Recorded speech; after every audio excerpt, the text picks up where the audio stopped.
இந்த வீடியோவில் Hamiltonian graph டாப்பிக்கில் ஒரு சின்ன தியரம் படிக்க போகிறோம். அந்த தியரத்தை நம்ம டிஸ்கஸ் பண்ணுறதுக்கு முன்னாடி சில டெஃபினிஷன்ஸை ரீகால் பண்ணிக்குவோம். ஃபஸ்ட்டு டெஃபினிஷன், ஹேமில்டோனியன் பாத் அப்படின்னு என்ன? ஹேமில்டோனியன் பாத்னா ஃபஸ்ட்டு அது பாத்தாக இருக்கணும். பாத்னா தெரியணும், வெர்டிசஸ்லாம் டிஃப்ரெண்ட்டாக இருந்துச்சுன்னா அதுக்கு பேர் பாத்துன்னு பேர்.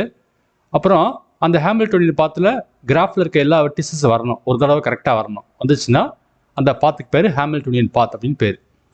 நெக்ஸ்ட்டு ஹேமில்டோனியன் சைக்கிள் அப்படின்னா தெரியணும். ஹேமில்டோனியன் சைக்கிள்னால் ஃபஸ்ட்டு சைக்கிளாக இருக்கணும். சைக்கிள்னால் உங்களுக்கு தெரியும், ஃபஸ்ட்டு பாயிண்ட்டு லாஸ்ட் பாயிண்ட்டு சேமாக இருக்கும், இடையில இருக்க பாயிண்ட்லாம் டிஃப்ரெண்ட்டாக இருக்கணும். அப்படி இருந்துச்சுன்னா அதுக்கு பேர் சைக்கிள்னு சொல்கிறோம். அந்த சைக்கிளில் கிராஃபில் இருக்க எல்லா பாயிண்ட்டும் ஒரு தடவை வரணும். வந்துச்சுன்னா அந்த சைக்கிளுக்கு பேர் ஹேமில்டோனியன் சைக்கிள் அப்படின்னு பேர். நெக்ஸ்ட்டு ஒரு கிராஃபில் ஹேமில்டோனியன் சைக்கிள் இருந்துச்சுன்னா அந்த கிராஃப் பேர் ஹேமில்டோனியன் கிராஃப் அப்படின்னு பேர். இப்போ இந்த பவர் பாயிண்ட் ப்ரெசன்டேஷனில் 2 எக்ஸாம்பிள் கொடுத்துருக்கேன். அதில் first example Hamiltonian graph, second example வந்து நாட் ஹேமில்டோனியன் கிராஃப்.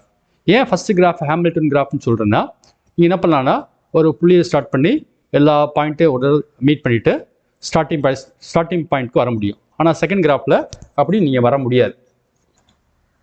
கிராஃப் G1ல் உங்களுக்கு ஹேமில்டோனியன் சைக்கிளை வரைஞ்சி காமிக்கிறேன் பாருங்களேன். நான் என்ன பண்ணுறேன்னா, நான் V1ல் ஸ்டார்ட் பண்ணுறேன். V1ல் ஸ்டார்ட் பண்ணி V5க்கு போய் V4க்கு வந்து, அப்புறம் V3க்கு வந்து, அப்புறம் V2க்கு வந்து, அப்படியே V1க்கு வந்துடலாம். அப்போ என்ன பண்ணிட்டேன், V1ல் ஸ்டார்ட் பண்ணேன், எல்லா பாயிண்ட்டையும் ஒரு டைம் கிராஸ் பண்ணிட்டேன், ஸ்டார்டிங் பிளேஸ் வந்துட்டேன். அதனால் இந்த சைக்கிளுக்கு பேர் ஹேமில்டோனியன் சைக்கிள் அப்படின்னு பேர். ஹேமில்டோனியன் சைக்கிள் இருந்துச்சுன்னா அந்த கிராஃப் வந்து ஹேமில்டோனியன் கிராஃப்னு சொல்லலாம். ஆனால் செகண்ட் கிராஃபில் நீங்கள் வரைஞ்சி வச்சுக்கலாம். சப்போஸ் நான் வரைய ட்ரை பண்ணுறேன், அதாவது நான் U1ல் ஸ்டார்ட் பண்ணுறேன், U4க்கு போகிறேன், நெக்ஸ்ட்டு U3க்கு வரேன், அப்புறம் U6க்கு வரேன், அப்புறம் U5க்கு வரேன். ஆனால் வேறு வழியே இல்லை, U3 திருப்பி வர வேண்டியிருக்கு. ஹேமில்டோனியன் சைக்கிளை பொறுத்த வரைக்கும் ஒரு பாயிண்ட்டை கிராஸ் பண்ணிட்டா திருப்பி அதே பாயிண்ட் வரக்கூடாது.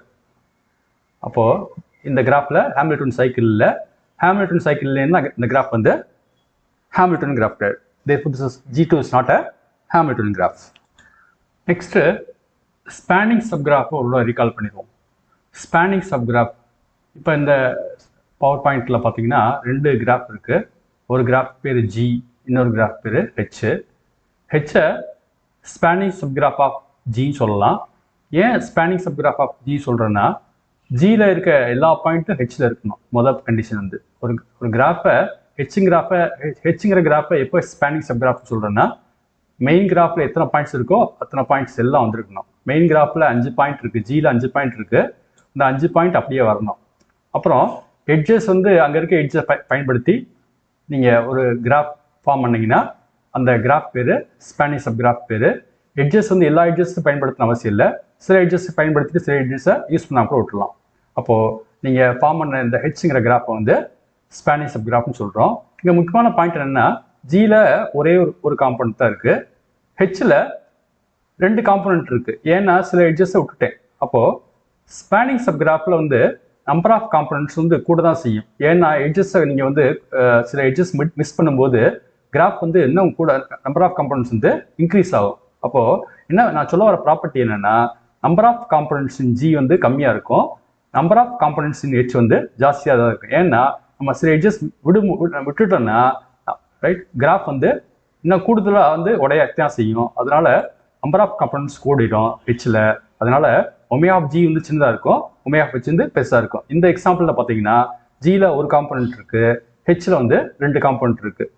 அப்போது ஹெச்சை பொறுத்த வரைக்கும் நம்பர் ஆஃப் ஹெட்ஜஸ் வந்து குறைஞ்சிருக்கிறதுனால ஆட்டோமேட்டிக்காக கிராஃப் வந்து இன்னும் வந்து உடையிறதுனால நம்பர் ஆஃப் காம்பனண்ட்ஸ் வந்து இன்க்ரீஸ் ஆகும்.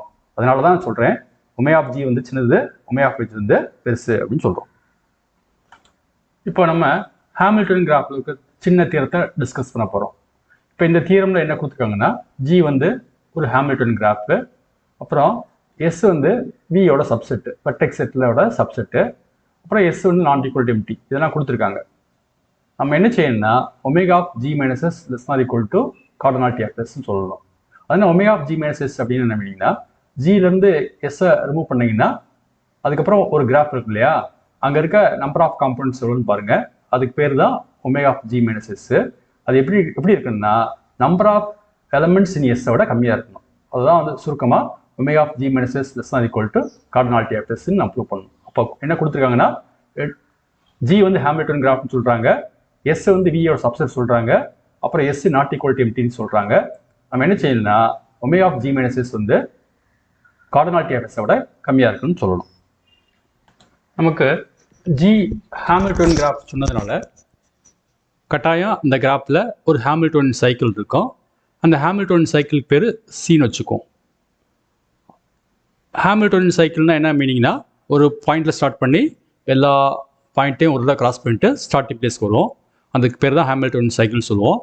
அந்த ஹாமில்டன் சைக்கிளை இங்கே வரைஞ்சி காமிச்சிருக்கேன். அப்படின்னா இந்த சைக்கிளில் கிராஃபில் இருக்க எல்லா பாயிண்ட்டும் வந்துடும். அப்படின்னா கேபிட்டல் வியில் இருக்க எல்லா பாயிண்ட்ஸும் இங்கே வந்துடும். எஸ்ஸு அதோட சப்செட்டாக இருக்கிறதுனால அப்படின்னு என்ன மீனிங்னா இந்த எஸ்ஸில் இருக்க எல்லா பாயிண்ட்டும் இங்கே இருக்கும். சப்போஸ் எஸ்ஸில் 2 பாயிண்ட் இருக்குன்னு வச்சுக்கோங்களேன், ஒரு பாயிண்ட்டை இந்த பாயிண்ட் வச்சுக்குவோம், ஒரு பாயிண்ட்டை இந்த பாயிண்ட் வச்சுக்கோங்க, அடுத்த பாயிண்ட்டை இந்த பாயிண்ட் வச்சுக்கோங்க. சப்போஸ் ஒரு எக்ஸாம்பிளுக்கு எஸ்ஸில் 2 பாயிண்ட் இருக்குன்னு வச்சுக்கோங்க, இந்த 2 பாயிண்ட் கட்டாயம் இங்கே இருக்கும். அது ஃபஸ்ட்டு சூஸ் பண்ண பாயிண்ட்டு, செகண்ட் பாயிண்ட்டு இந்த பாயிண்ட்டு. நீங்கள் இந்த கிராஃப்லேருந்து நீங்கள் இந்த 2 பாயிண்ட்டை ரிமூவ் பண்ணால் என்ன ஆகும் அப்படின்னா என்ன ஆகும் வரைஞ்சி காமிக்க பாருங்களேன்.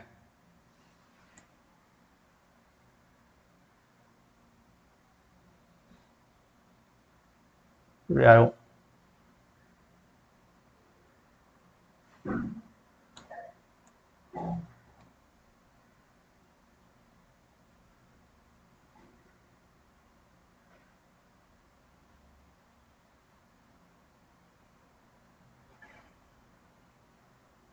இந்த 2 பாயிண்ட் ரிமூவ் பண்ணி வச்சுக்கலாம்.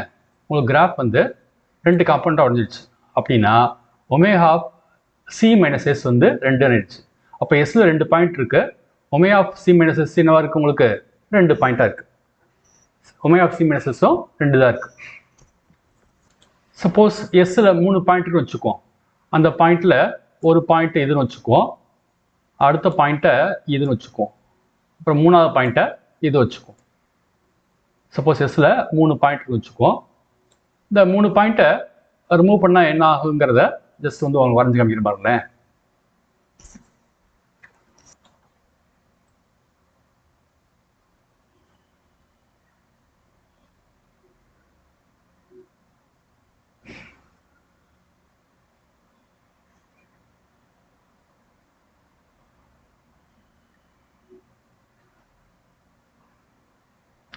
இதுதான் வந்து சி மைனஸ் எஸ். 3 பாயிண்ட்டை ரிமூவ் பண்ணுறேன். ரிமூவ் பண்ண அப்புறம் எப்படி இருக்குன்னா 2 காம்பவுண்டாக இருக்குது. முன்னாடி என்ன இருந்துச்சுன்னா 2 பாயிண்ட் ரிமூவ் பண்ணேன், 2 காம்பவுண்ட் இருந்துச்சு. இப்போ 3 பாயிண்ட் ரிமூவ் பண்ணேன், 2 காம்பவுண்ட் இருக்குது. அப்போ எனிவே பார்த்தீங்கன்னா omega of C minus S வந்து கம்மியாக இருக்குது.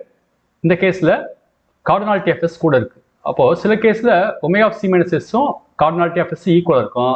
சில கேஸில் omega of C minus S வந்து சின்னதாக இருக்கும், கார்டினாலிட்டி ஆஃப் எஸ் பெருசாக இருக்கும். அதனால நம்ம சிம்பிளாக என்ன சொல்கிறோன்னா omega of C minus S less or equal to cardinality of எஸ்ன்னு சொல்லிடலாம். நெக்ஸ்ட்டு ஏற்கனவே ஸ்பேனிங் சப்கிராஃபை நம்மளோட படித்தோம். இப்போ சியை வந்து ஸ்பேனிங் சப்கிராஃப் ஆஃப் ஜி சொல்லலாம். ஏன்னா ஜியில் இருக்க பாயிண்ட் எல்லாமே சியில் இருக்குது. அதனால் சியை வந்து ஸ்பேனிங் சப்கிராஃப் ஆஃப் ஜின்னு சொல்லலாம். அதனால் சி மைனஸ் எஸ் என்ன சொல்லலாம்? நீங்கள் spanning subgraph of G minus எஸ்ன்னு சொல்லலாம். ஏற்கனவே நம்ம என்ன படிச்சு முன்னாடி சொன்னேன், ஞாபகம் இருக்கா உங்களுக்கு? அதாவது ஒரிஜினல் கிராஃபில் நம்பர் ஆஃப் காம்பவுண்ட்ஸ் கம்மியாக இருக்கும், ஸ்பேனிங் சப்கிராஃபில் நம்பர் ஆஃப் காம்பவுண்ட்ஸ் கூடிடும். காரணம் என்னென்னா நீங்கள் சில எட்ஜஸ் நீங்கள் விட்டுறதுனால கிராஃப் கூடுதலாக உடைய சான்ஸ் இருக்குது. அப்போ இங்கே ஸ்பேனிங் சப்கிராஃபில் நம்பர் ஆஃப் காம்பவுண்ட்ஸ் அதிகமாக இருக்கும். இப்படி பார்த்தீங்கன்னா இங்கே சி மைனஸ் எஸ் வந்து ஸ்பேனிங் சப்கிராஃபு, ஜி மைனஸ் எஸ் வந்து ஒரிஜினல் கிராஃப். அப்படின்னா ஒரிஜினல் கிராஃபில் நம்பர் ஆஃப் காம்பவுண்ட்ஸ் ஜாஸ்தி இருக்கும், கம்மியாக இருக்கும். ஸ்பேனிங் சப்கிராஃபில் வந்து நம்பர் ஆஃப் காம்பவுண்ட்ஸ் கூட இருக்கும். அப்போது omega of G minus S less or equal to omega of C minus S சொல்லலாம். இது ஈக்குவேஷன் நம்பர் 2 வச்சுக்கோங்க. ஏற்கனவே ஈக்குவேஷன் 1 பாருங்களேன், ஒமேகா ஆஃப் சி மைனஸ் எஸ்ஸோட கார்டினாலிட்டி ஆஃப் எஸ் பெருசு. அதை விட அதில் பார்த்தீங்கன்னா அடுத்த ஈக்குவேஷன் 2ல் பார்த்தீங்கன்னா ஒமேகா ஆஃப் ஜி மைனஸ் எஸ்ஸை விட omega of C minus S பெருசு. அப்படின்னா ஜி மைனஸ் எஸ்ஸோட சி மைனஸ் எஸ் பெருசு, சி மைனஸ் எஸ்ஸோட கார்டினாலிட்டி ஆஃப் எஸ் பெருசு. அப்படின்னா என்ன சொல்லலாம்னா ஒமேகா ஆஃப் ஜி மைனஸ் எஸ்ஸோட எது பெருசுனா கார்டினாலிட்டி ஆஃப் எஸ் பெருசுன்னு நம்ம கன்க்ளூட் பண்ணிக்கலாம்.